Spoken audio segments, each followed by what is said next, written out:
Hey guys, welcome back to Signs and Wonders. Thank you for watching. Make sure you all subscribe, turn on your notifications so you don't miss any of the upcoming live shows. I got some really cool stuff planned and some real interesting guests coming on this week. And I love it when you guys come and watch and interact with the guests and stuff. So keep an eye on the community tab and the video section of the channel for the dates and times of upcoming live events. I would like to give a massive thank you and shout out to all my Patreons and to all of you who have helped this channel grow. Thank you guys. God bless you guys. You guys are awesome. Thank you so much to all of you. Okay guys, today is September 5th, 2020, and this is your End Times News Report. Sea of Galilee reaches highest level in 27 years while heat wave breaks records. Lake Kinneret's water level in September measured the highest for the month in 27 years, reaching 209.5 meters below sea level. In September 1993, the previous record for that month, the level was 209.33 meters below sea level. According to the Water Authority, during July, the flow from the Dan stream stabilized and even strengthened slightly for the first time since 2003. Usually the stream's average flow in August decreases a little. A number of September temperature records were broken during Thursday's heat wave. According to the Meteorological Service, a 118-year record in Jerusalem was broken with a temperature of 42.3 degrees Celsius. The previous record from 1902 was 41 degrees. Climatologist Dr. Amir Gavidi says the current heat wave has been unusually long and intense. August and the beginning of September are typically characterized by stable weather due to the Persian Gulf barometric trough system, typical of this season. 556,000 Louisianans without clean water, 200,000 have no power after Hurricane Laura. It's been 1 week since Hurricane Laura thrashed the southwest coast of Louisiana as a powerful Category 4 storm, and residents of the Bayou State continue to struggle with Laura's after effects. Among them are major health concerns with continued loss of power and 500,000 people without clean water. The power outage could continue a few more weeks for residents of the state's hardest hit areas. The storm came ashore in Cameron Parish early Thursday morning, August 26, 2020, with wind gusts of 150 miles per hour. Cameron dealt with 100-plus mile-per-hour winds for at least 5 hours straight. Just north of Cameron in Calcasieu Parish, cities like Lake Charles also took it on the chin from Laura, which is the most fierce storm to ever hit this part of the state. The hurricane worked its way into North Louisiana and was still as a Category 1 storm Thursday afternoon while battering everything along the Interstate 20 corridor from Shreveport to Monroe. Hundreds of thousands of Louisiana and southeast Texas residents lost power.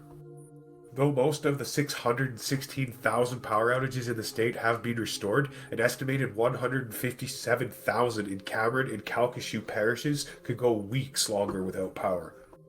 That means thousands upon thousands of people could be without air conditioning during a hot September with swamp-like humidity.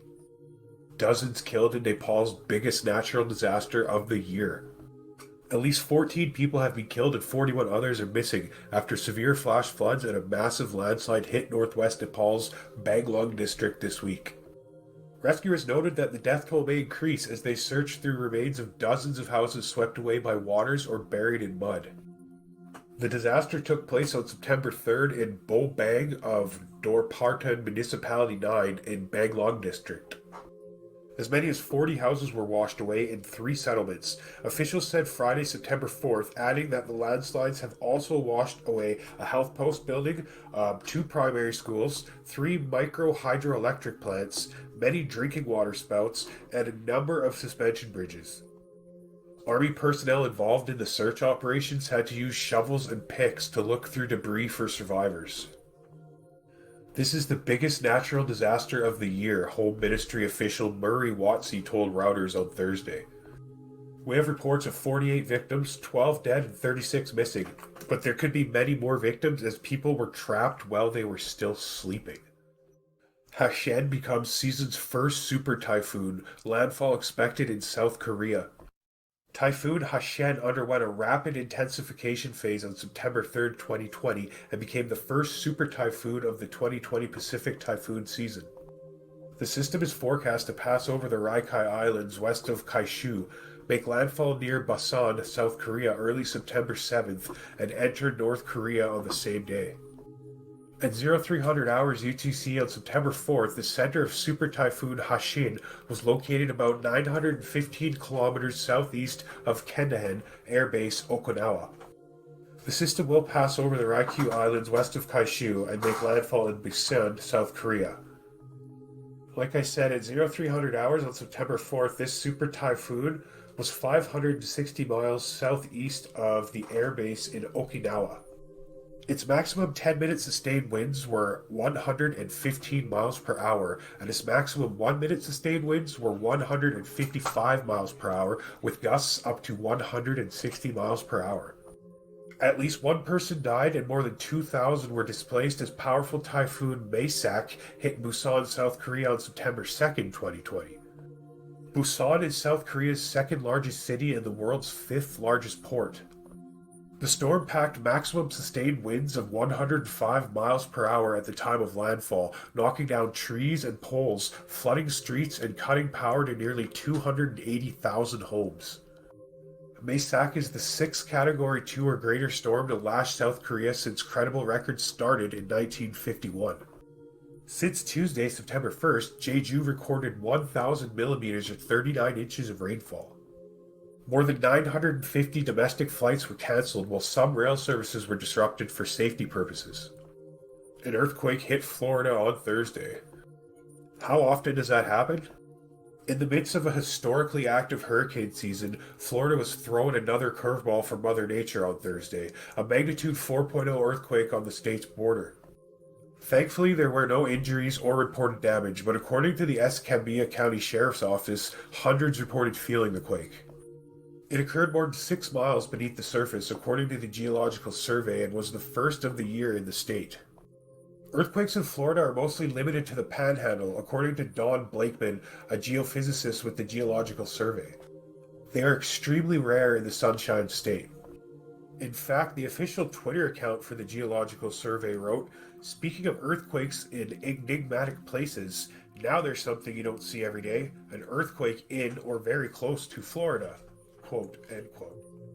Alright guys, this next story isn't really like end times related, although it is biblical, so I just thought it was really cool, so I wanted to share it with you guys. Mystery of magnificent palace found in Jerusalem.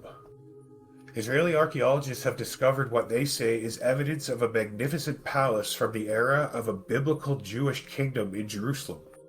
Elaborately carved stone structures and other relics associated with such a building were found about 3 kilometers or 2 miles south of Jerusalem's Old City. The archaeologists say some of the artifacts had been neatly buried, although they don't know why. The palace is thought to have been built around the 8th or 7th century BC. Among the remains unearthed in what is now East Taupoint neighborhood, also known as Armand Hanavitz, were 3 ornate stone capitals, carvings which adorn the top of columns, as well as items from lavish window frames. The column capitals identified with royal construction of the First Temple period, which is the 10th to 6th century BC, are the most beautiful and impressive that have been uncovered to date, said a statement from the Israeli Antiquities Authority, or the IAA. The IAA expressed great surprise that 2 of the 3 capitals were found neatly buried one on top of the other. At this point, it's still very difficult to say who hid the capitals in the way they were discovered and why he did so, said Professor Yakov Billing, director of the excavation. But there's no doubt that this is one of the mysteries at this unique site to which we will try to offer a solution. Professor Billing said the grand building was probably destroyed during the Babylonian conquest of Jerusalem in 586 BC. The IAA said whoever lived in this monumental structure would have had a breathtaking view of an area now known as the City of David, or Wadi Hilwa in Arabic, and of the Jewish temple on a holy plateau known to the Jews as the Temple Mount, and to Muslims as Haram al-Sharif. The occupants could have been one of the kings of Judah or the wealthy family of noblemen, the IAA suggested.